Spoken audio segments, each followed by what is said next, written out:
নমস্কার, 7 hour news নেটওয়ার্কে আপনাদের স্বাগত। সেকেন্ড হাফে ডিউটি থাকায় চায়ের দোকানে গল্প করতে যাওয়াই হলো কাল। সামান্য এক বচসার জেরে যে এখনো মর্মান্তিক পরিণতি হতে পারে ভাবতে পারেনি কেউ।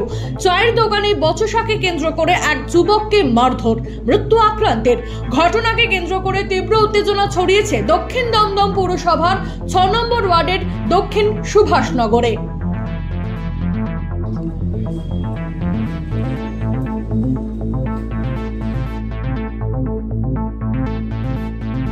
সূত্রের খবর, সোমবার সকালে দমদম সুভাষনগরের একটি চায়ের দোকানে কয়েকজন স্থানীয় যুবকের সাথে বচসা বাঁধে ওই অঞ্চলেরই বাসিন্দা নয়ন সাহার।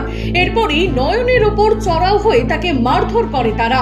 গুরুতর আহত অবস্থায় মাটিতে লুটিয়ে পড়ে নয়ন। সঙ্গে সঙ্গে তাকে উদ্ধার করে প্রথমে দমদম পুর হাসপাতালে নিয়ে যাওয়া হলেও সেখানে তার অবস্থার অবনতি হওয়ায় নিকটবর্তী আরজিকর হাসপাতালে ভর্তি করা হলে সেখানেই মৃত্যু হয় যুবকের। তবে এই মৃত্যু খুনের ঘটনায় লাগলো রাজনৈতিক রং। যাদের বিরুদ্ধে অভিযোগ তারা সকলে দক্ষিণ দমদম পৌরসভার 6 নম্বর ওয়ার্ডের তৃণমূল কাউন্সিলর উষা দেবনাথের লোকজন বলে অভিযোগ জানালেন মৃত নয়নের মা। সকালবেলায় ও চা খেয়ে বেরোলো, তা ওর বাবা বলছে কি গাড়িটা সারবে, আজকে ছুটি আছে, ও সকালে ডিউটিতে যায়, কিন্তু আজকে সকালে যায়নি, 3টের সময় ডিউটিতে যাবে। তা ওর বাবা বলছে কি তাহলে গাড়িটা সার্ভিসিং করে নিয়ে আয়। তা ও সেই বলে ও চলে গেল। গিয়ে খালপাড়ে ও একা রয়েছে, ওর বন্ধু বান্ধব আসেনি তখন। হ্যাঁ, ওইখানে গিয়ে ফাঁকা পেয়ে ওকে মেরে মাটিতে ফেলে দিয়ে ওরা পালিয়েছে। এখন কে কে আমরা তো চোখে দেখিনি, কিন্তু ওখানকার লোক মাপক শুনছি যে এরা ছিল। আরও কারা কারা ছিল ওটার নাম জানি? নাম ওই যে উষা দেবনাথের বর অভি, অলোক, আর কি আর ওটা ছেলেটার নাম কি বিদেশ।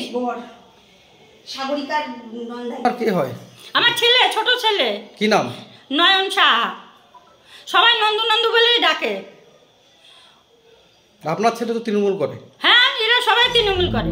সূত্রের খবর, নয়নের দাদাও তৃণমূল করে। তাকে না পেয়ে ওর ভাইকে মারধর করে খালের ধারে ফেলে যায়, এমনটাই অভিযোগ উঠছে। এদিকে নয়নের মৃত্যুর খবর পৌঁছতেই উত্তেজনা ছড়ায় এলাকায়। এমনকি তৃণমূলের স্থানীয় কার্যালয়ে ভাঙচুর চালায় উত্তেজিত জনতা। খবর পেয়ে ঘটনাস্থলে পুলিশ গিয়ে পরিস্থিতি সামাল দেয়। প্রাইমারি স্পট ভিজিট করেছি। স্পেসিফিক কমপ্লেন পেলে আমরা কমপ্লেন অনুযায়ী তদন্ত করব। এখনো পর্যন্ত কি কি বিষয় দেখলেন ঘুরে? আমি দুটাই স্পট ভিজিট করেছি। কি হতে পারে এটা একটু প্রাইমারি আইডিয়া লাগিয়েছি।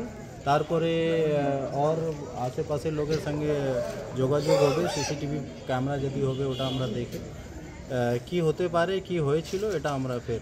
ইতিমধ্যেই দেখা গেল তৃণমূলের পার্টি অফিস ভাঙচুর হলো, তাতে কোনো ব্যবস্থা নিয়েছে? সেরকম কোনো সিসিটিভি সংগ্রহ করেছেন এখন? এটা অবশ্যই কমপ্লেন পাওয়ার পরে আমরা আইনগত ব্যবস্থা নেব, আর এটা যত স্টেপ নেওয়ার হবে আমরা অবশ্যই। এলাকার লোক তো আতঙ্কে রয়েছে, এলাকার বাসিন্দারা আতঙ্ক রয়েছে, তাদের মোরাল আপ করার জন্য কিছু করছেন? যতটুকু এলাকায় ঘুরেছি আমাকে এলাকা ঠিক লেগেছে। যদি কাউকে কোনো স্পেসিফিক কথা হবে এসে অবশ্যই থানায় বলতে পারে, আমরা সবসময় চোখে আছি। এখন কোনো স্পেসিফিক কমপ্লেন নেই, তাহলে এখন কাউকে অ্যারেস্ট করা। সুমোটো করছেন? আমরা স্পেসিফিক কমপ্লেন পাবোই, ওটা হওয়ার পরেই আমরা স্টেপ নেব। যদি না পাই তাহলে সুমোটো। ঘটনার নিরপেক্ষ তদন্ত ও অভিযুক্তদের গ্রেপ্তারের দাবি তুলেছেন স্থানীয় বাসিন্দারা। যেহেতু গোষ্ঠীদ্বন্দ্বের জেরেই খুন, তাই এ প্রসঙ্গে এখনো পর্যন্ত শাসক দলের কোনো প্রতিক্রিয়া মেলেনি, যদিও বিরোধীরা নিন্দায় সরব হয়েছেন। চন্দন সেনগুপ্ত, 7 আওয়ার নিউজ, দমদম।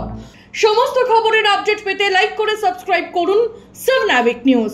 সেই সঙ্গে বেল বাটন প্রেস করতে ভুলবেন না। আপনাদের একটা সাবস্ক্রিপশন আমাদের জন্য অত্যন্ত মূল্যবান। জয় হিন্দ।